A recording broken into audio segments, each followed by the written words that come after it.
Welcome to the Rebuilding Arizona Civics podcast. This podcast aims to share our journey of sustaining Arizona's interest in reforms to civic education by implementing the Educating for American Democracy roadmap. This work is being done by an amazing group of Arizona civic teacher leaders and overseen by the Center for Political Thought and Leadership at Arizona State University. I'm your host, Liz Evans, Director of Civic Education at Arizona State University, and I'll be interviewing Arizona teachers and thought leaders in civic education. We hope you enjoy our journey to make Arizona a national civics renewal model.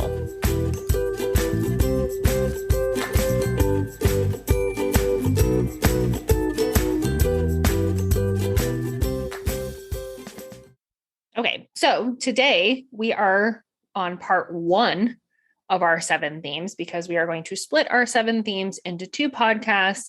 And that way you're not stuck listening to all of us talk about themes for an hour and a half.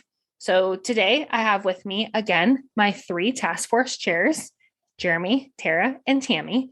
And we're going to be going through some of the themes, talking about why they matter.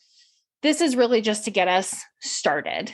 You know, our last podcast, we introduced the EAD. If you haven't listened to that, I highly suggest you start with it. So I'm going to just go ahead and dive right in. First question, what is a theme and why does that matter? Yeah, hi everyone. Tara Bartlett here, and I'll kick us off in terms of talking about what are the themes as they're organized in the roadmap and the significance behind these themes. So within the Educating for American Democracy roadmap, the framework itself is set up with 7 overall themes. And really the purpose of these 7 themes is to integrate the history and the civic education sides of the Educating for American Democracy report. And the way these themes are parsed out is that they are separated out by grade bands. So K2, 3-5, 6-8, and then 9-12. And within each of these themes, there are thematic questions that again marry the history and the civics alongside key concepts for each of those grade bands. And the sections also within these themes provide driving questions, but then also specific history and civic driving questions. And I'll let Tammy or Jeremy hop in and talk more about the themes.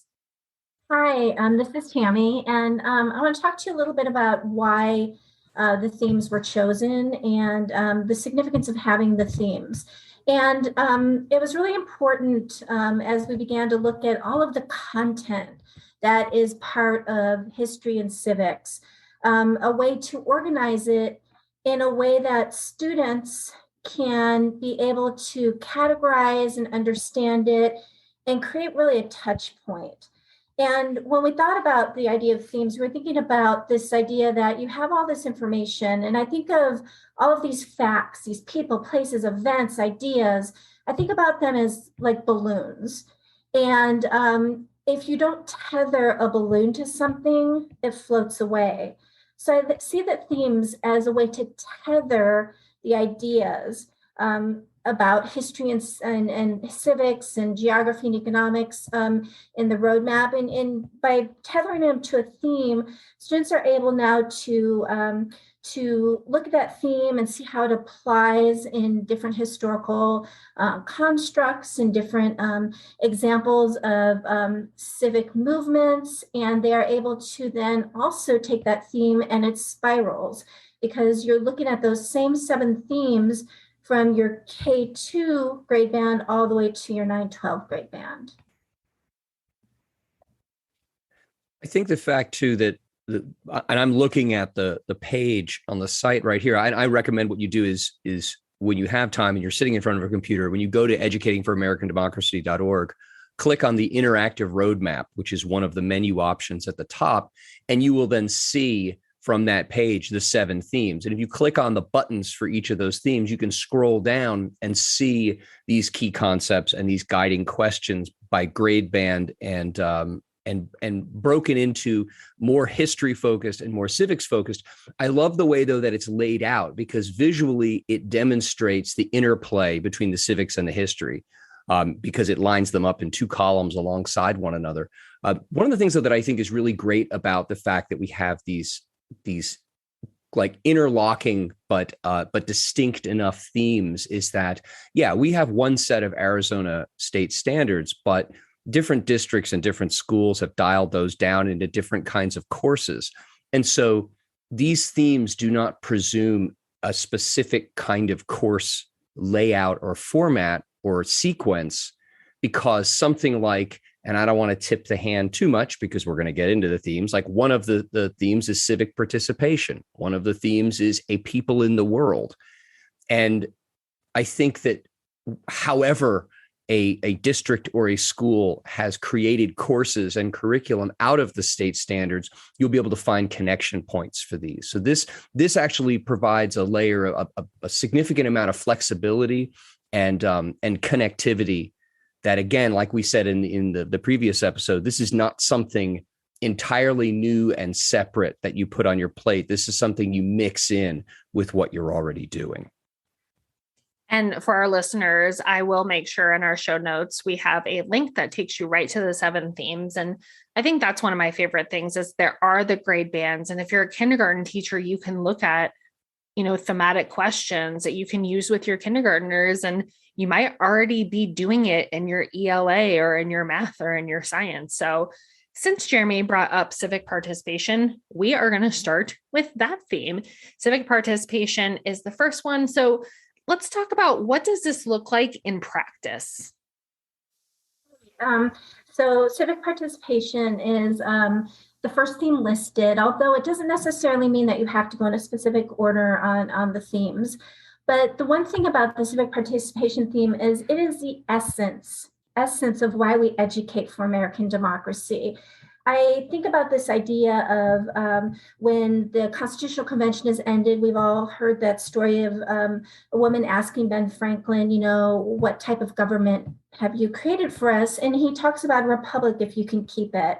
And that keeping of the republic is in the hands of the people, that idea of we the people. So we have to teach students. It's not automatic. We have to teach our youth how to have the skills and the dispositions to be able to effectively participate, to gather the information necessary to make these participatory decisions, and really give them practice in how we participate.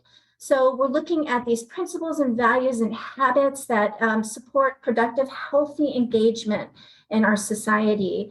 And it's really exciting too, because the thematic questions for this unit really pull together this idea of the historical precedent that's been established, and then the onus on the students as the people to participate effectively and appropriately in our constitutional democracy. That's right. So this one, I would have to agree with Tammy, really is at the core of what it is that we want students to kind of mold themselves into being as future civic change makers within their own community. And this theme really dives into that, looking at the historical lens of leadership through past examples, but then also present day leaders in terms of what they're doing to create change within their own community. And what's a beauty about the roadmap is that you're not tied to a specific, event or person or place in time and history. And you can really look within your own local communities, state level, but then also the national level. Something else is that this skill-based civic learning is really embedded within this first theme. So looking at in terms of media literacy skills, having civil dialogue, so creating what we've come to call a civic friendship that also sometimes is part of a civil disagreement that you might have with other students within your classroom. And so looking at how students can participate in their classroom in these spaces, that they can take these risks and start to learn about how they can eventually be, beyond high school, involved in their own communities in a healthy and civil discourse manner. I think what you'll see as you look over this theme, and especially as you go from K-12 up through, or K-2 up through 9-12, is that there is an inextricable relationship between the knowledge and the skills and the dispositions, and then the involvement. I know that like civic engagement can be a hot button issue, and I know that there are things that I've seen where it seems like the emphasis is on being engaged, not being informed, and that's a little scary. On the other hand, just learning things about how a bill becomes a law and how things are supposedly funded in government and then not doing anything with it, that also seems kind of pointless. That's not how we're going to keep the republic. And so I think that if you go and look through the questions and the concepts that are related to this theme, you'll see clearly that these are two sides to the same coin. They cannot be divorced from one another. And another thing that I'll throw out there that I am particularly happy with about this, in addition to that, is the fact that, there's a lot implied, again, about dispositions, as Tammy said, and the habits. Like here's a quote right from it, that you build civic friendship through informed civil dialogue and productive disagreement. We're not hiding from the fact that this diverse republic is going to have a lot of disagreement just baked into our discourse. Well, how do we get students to have the knowledge and have the skills and develop the temperament to be able to do that productively alongside their fellow citizens who might not agree with them? And I think that's a really important piece to this. And is explicit in the roadmap throughout. So our next theme then, because we could talk about civic participation forever, because it is so, I love the way all of this is explained in the roadmap, the way you all explained it, because it's not pushing an agenda. We're talking about having conversations that are informed. And unfortunately, the stuff that students see on social media, maybe on TV, that they're not really getting a whole lot of models for that. So it is very important, and I'm very excited to do this work. The next theme is changing landscapes. And so for me, I'm thinking, well, this is geography. I don't teach geography. And that's not true. We all teach geography. How does this theme fit into subject areas in social studies that aren't just geography? Because I think what happens a lot of times is people say, I teach economics, I teach government. And that's not really what this EAD roadmap is parsed out as. So how does this kind of go in with everything else in the social studies?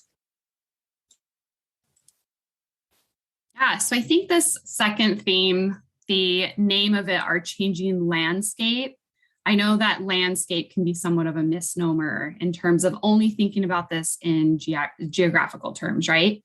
So we want to kind of expand that landscape to also bring in the cultural, the social, the economic, the political, all these different landscapes that, we live through on a daily basis, and have students really engage with those in a historical lens as well as a current lens.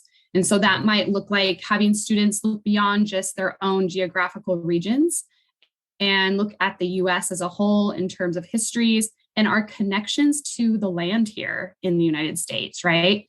That's also going to include a lot of conversation around Indigenous histories and the many peoples that have inhabited this land throughout the course of history, even beyond, the US formally becoming the United States.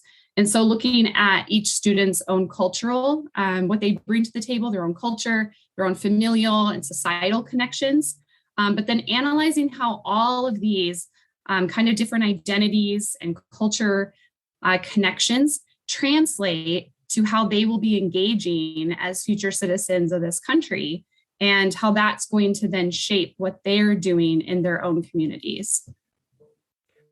I think, too, that this opens the door at all the grade levels to appreciating geography for more than just physical geography and political geography, which is, I think, the vast majority of people's experience or conception of geography as well. It's stuff on a map, meaning lines on a map that delineate political borders, and then it's a river and some mountains and things like that. The fact that the United States is so big, and the fact that we we include so many different regions and so many different kinds of people. Think about lessons in an American history class where we talk about, pre-American Revolution, the three main colony areas, and how economically, culturally, environmentally, like how different they were. I mean, that's geography center stage. And those themes still play such an important role in our country now. You think about the radical difference in many ways, politically and socially and culturally, between our dense urban centers, the suburbs, and our rural areas, and what kind of politics come out of those and whatnot. And so I think geography needed to get its foot in the door, because geography, again, is a lot more than lines on a map. The human geography, the cultural geography, all those kinds of things need to be woven into a good civic education. And I think, as I said, we're a really big country with a lot of diversity, and our students need to appreciate that in order to be able to tackle the kinds of civics issues they're going to deal with, in the future. Hi, I really, I love this theme so much because it is a theme that really touches all aspects of our Arizona state standards at each grade level. And I think Tara and Jeremy brought up some really great examples of how it does this. What I really like about this theme also is it goes beyond just the social studies. When I think about some of the ideas, like this idea of natural environments and cost-benefit analysis in terms of our economic choices with this theme, you have really great links to STEM, to science, to economics, those different areas. I really also like the fact that you can take this theme of a changing landscape and you can apply it to your state also, and your city, your county. And many times when we look at a document like the roadmap, we think, how does this apply specifically to my third grade standards, which are dealing with Arizona, or the Arizona history and government portion of the state standards?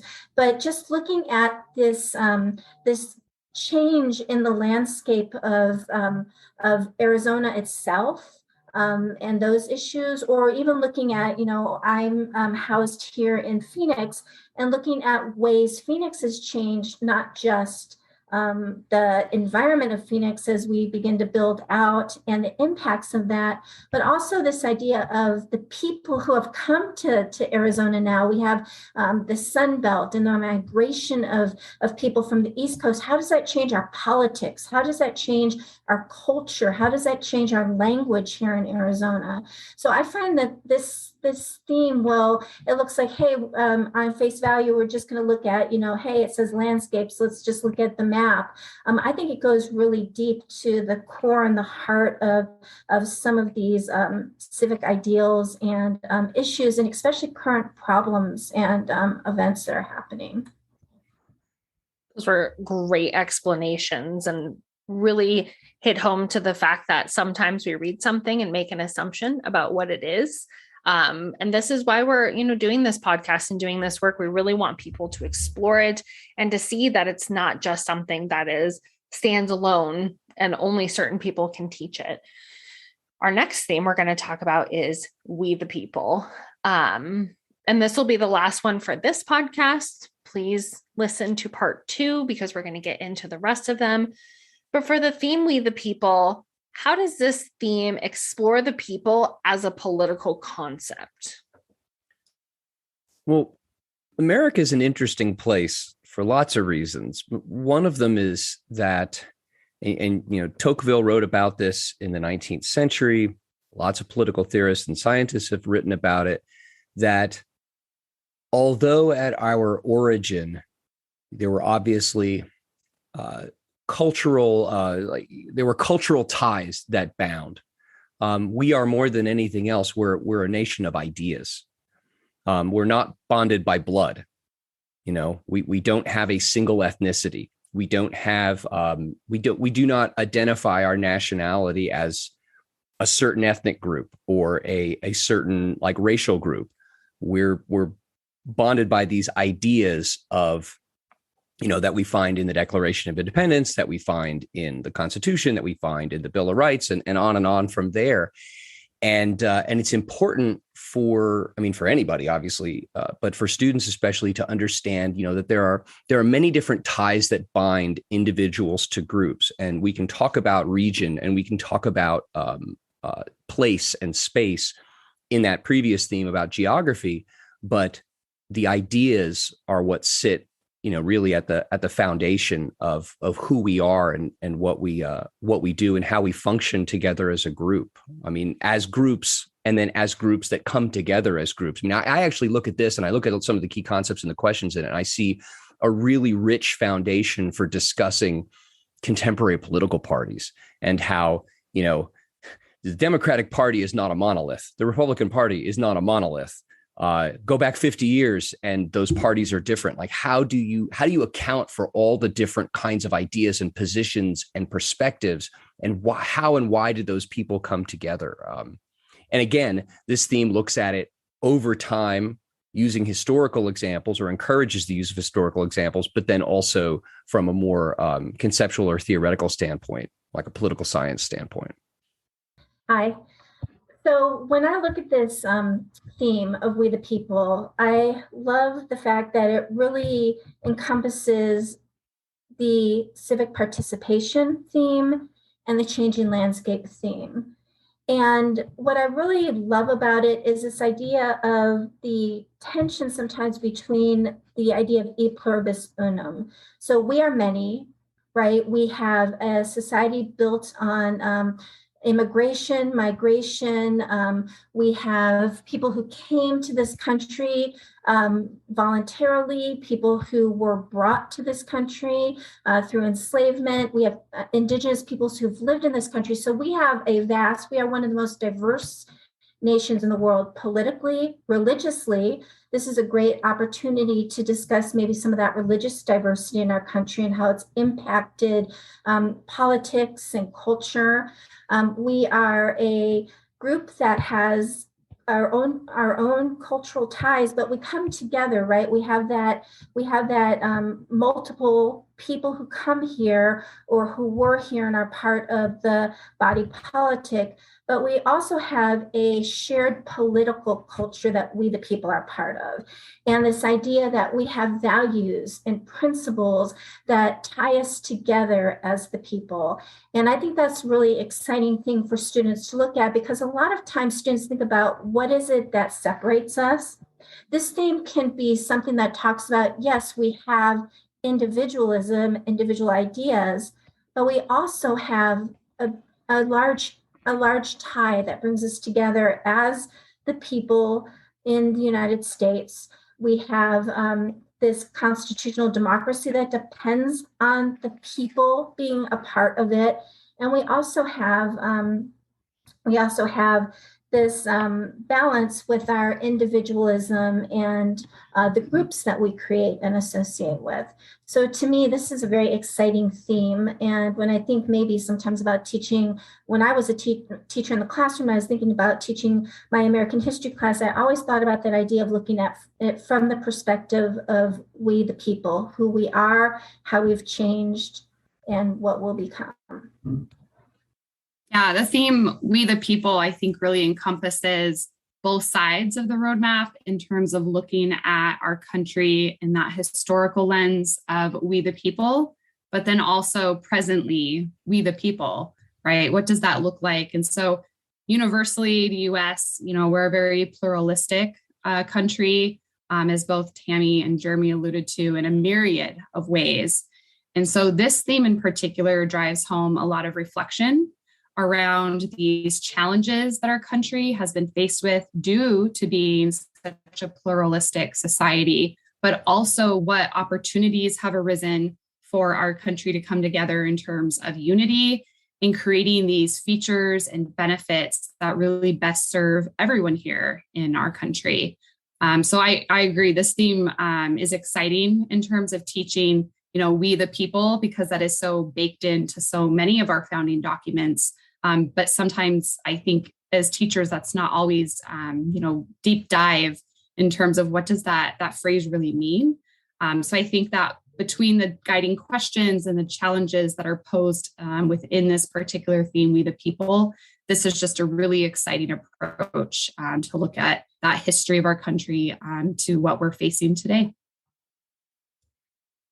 Thank you. So those are just the first 3 themes. Please stay tuned for part 2, where we're going to go over the next 4 themes with our same wonderful task force chairs.